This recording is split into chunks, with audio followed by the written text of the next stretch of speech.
What causes, say, heroin addiction? This is a really stupid question, right? It's obvious, we all know it. Heroin causes heroin addiction. Here's how it works. If you use heroin for 20 days, by day 21, your body would physically crave the drug ferociously because there are chemical hooks in the drug. That's what addiction means. But there's a catch. Almost everything we think we know about addiction is wrong.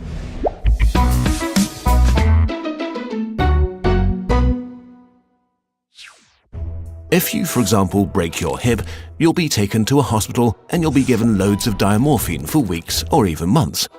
Diamorphine is heroin.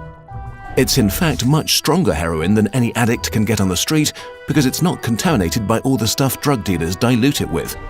There are people near you being given loads of deluxe heroin in hospitals right now, so at least some of them should become addicts. But this has been closely studied. It doesn't happen. Your grandmother wasn't turned into a junkie by her hip replacement. Why is that? Our current theory of addiction comes in part from a series of experiments that were carried out earlier in the 20th century.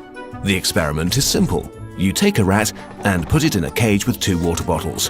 One is just water, the other is water laced with heroin or cocaine. Almost every time you run this experiment, the rat will become obsessed with the drugged water and keep coming back for more and more until it kills itself. But in the 1970s, Bruce Alexander, a professor of psychology, noticed something odd about this experiment. The rat is put in the cage all alone. It has nothing to do but take the drugs. What would happen, he wondered, if we tried this differently? So he built Rat Park, which is basically heaven for rats. It's a lush cage where the rats would have colored balls, tunnels to scamper down, plenty of friends to play with, and they could have loads of sex. Everything a rat about town could want. And they would have the drugged water and the normal water bottles. But here's the fascinating thing. In Rat Park, rats hardly ever use the drugged water. None of them ever use it compulsively. None of them ever overdose. But maybe this is a quirk of rats, right? Well, helpfully, there was a human experiment along the same lines, the Vietnam War. 20% of American troops in Vietnam were using a lot of heroin.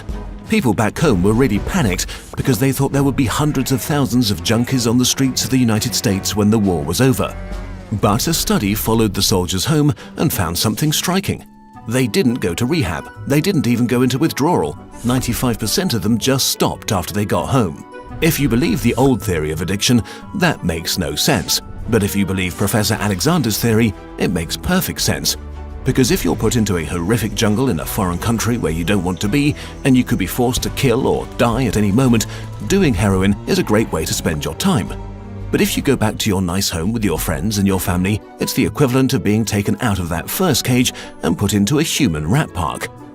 It's not the chemicals, it's your cage. We need to think about addiction differently. Human beings have an innate need to bond and connect. When we are happy and healthy, we will bond with the people around us.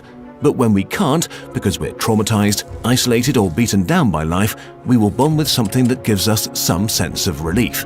It might be endlessly checking a smartphone, it might be pornography, video games, Reddit, gambling, or it might be cocaine. But we will bond with something because that is our human nature. The path out of unhealthy bonds is to form healthy bonds, to be connected to people you want to be present with. Addiction is just one symptom of the crisis of disconnection that's happening all around us. We all feel it. Since the 1950s, the average number of close friends an American has been steadily declining. At the same time, the amount of floor space in their homes has been steadily increasing. To choose floor space over friends, to choose stuff over connection. The war on drugs we've been fighting for almost a century now has made everything worse. Instead of helping people heal and getting their life together, we have cast them out from society.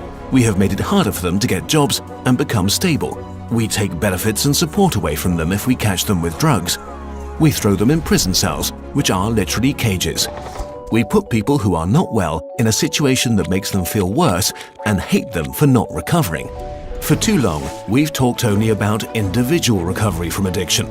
But we need now to talk about social recovery, because something has gone wrong with us as a group.